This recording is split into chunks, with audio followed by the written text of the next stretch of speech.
Here's how to come up with business video ideas that people actually want to watch. Number one, think about what your customers are searching for. This is by far the best way to come up with ideas because people are motivated to watch them. They have intent.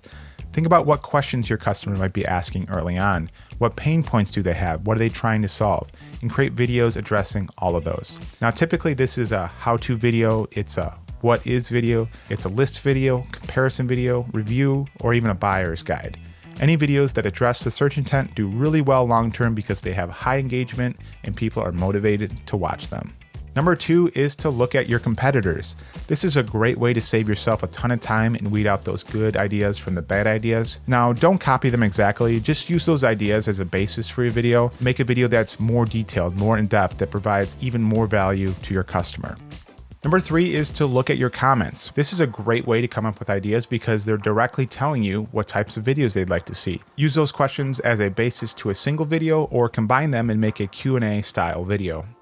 Number four is to look at your customer's buying journey. What I recommend every business to do is sit down and make a detailed buying journey for your customer. This is going to give you a ton of ideas for each stage in that process. Early on in the buying journey, you want to focus on providing as much value as you can, but once they get further along, you can integrate a little bit more sales when they're closer to that purchase. I recommend you pause this video and take a screenshot. This is going to give you a ton of ideas for your business.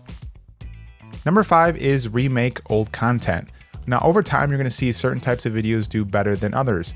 My suggestion is to remake those ones that do really well and do a new take on it or make it up to date and fresh. Now, people's attention spans are generally pretty short, so as long as the video is a little bit different and has a little bit different take on it, it's going to be a great video idea.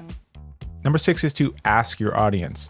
Put up a poll on YouTube or at the end of videos, ask your customers to suggest particular types of content that they're interested in. And with that, I want to ask you, what types of videos would you like to see from me? I create all kinds of content based around organic video marketing, so comment down below any of your suggestions. And then also, if you learned anything from this video, I ask you to leave a like. My name is Rob Devroy. Thanks for watching the video, and we'll see you in the next one.